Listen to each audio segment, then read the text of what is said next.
नमस्कार। स्वागत है आपका श्रीदेव क्लासेस में। आपके लिए महत्वपूर्ण बिंदु विषय है आज क्रिया। क्रिया का सामान्य अर्थ होता है क्रिया, अर्थ और काम का होना। परिभाषा के रूप में हम देखें, जिस शब्द के द्वारा किसी कार्य को करने या होने या किसी घटना का पूरा होने की सूचना मिलती है उसे क्रिया कहते हैं। प्रत्येक भाषा में क्रिया का महत्व होता है। क्रिया के बिना कोई भी वाक्य पूरा नहीं होता है। वाक्य में क्रिया का होना भी पूर्ण अर्थ को स्पष्ट कर देता है।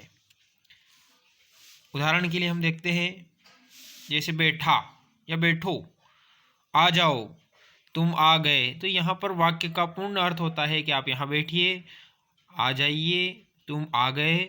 ऐसे शब्दों का प्रयोग होता है। तो प्रत्येक भाषा में क्रिया का क्या होता है, महत्व होता है, और वाक्य में क्रिया के होने से उसका पूर्ण अर्थ स्पष्ट हो।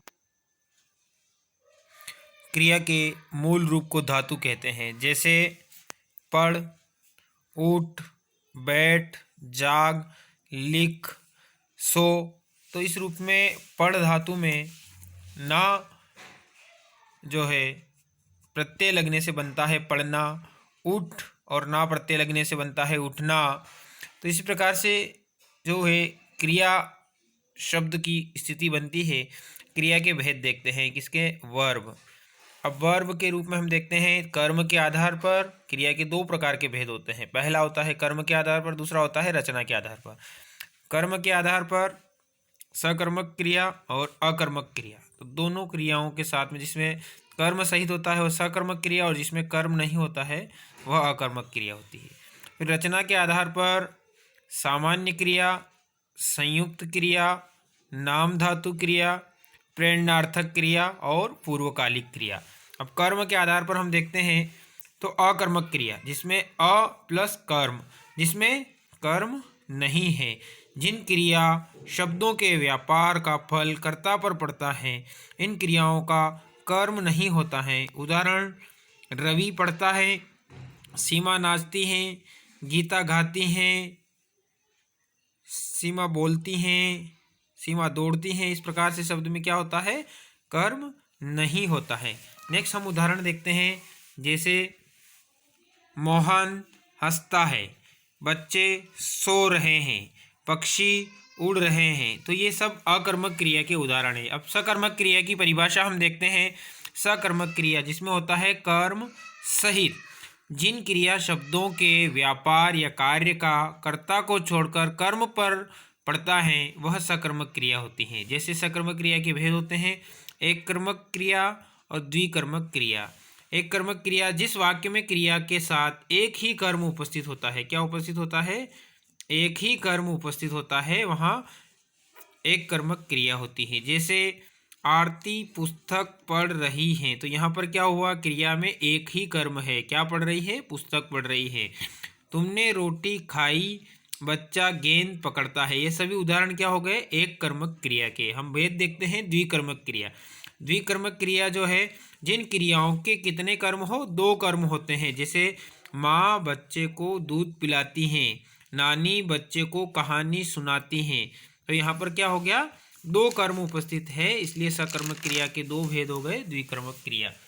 अब हम एक बार और नेक्स्ट देख लेते हैं।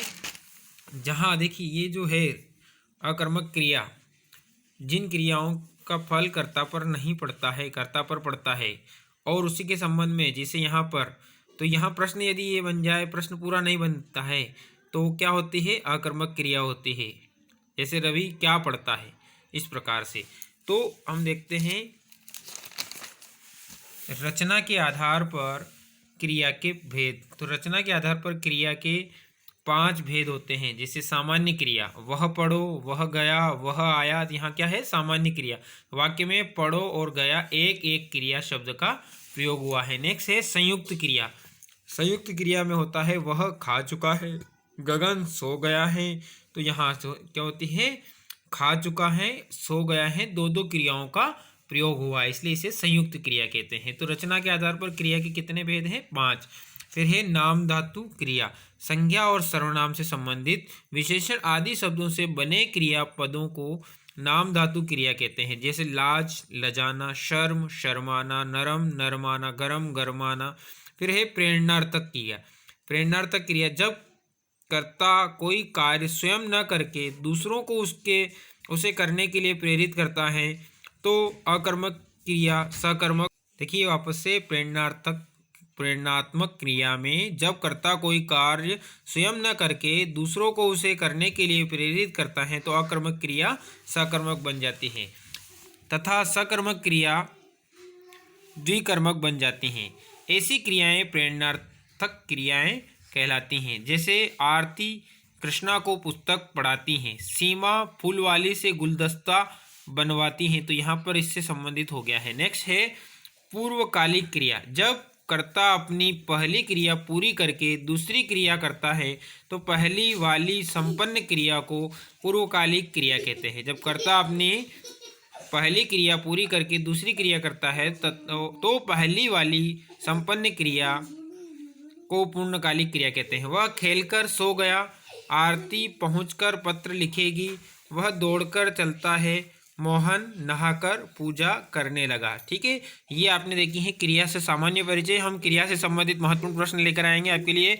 श्रीदेव क्लासेस में आपका स्वागत था, अभिनंदन है। मिलता है नेक्स्ट वीडियो में।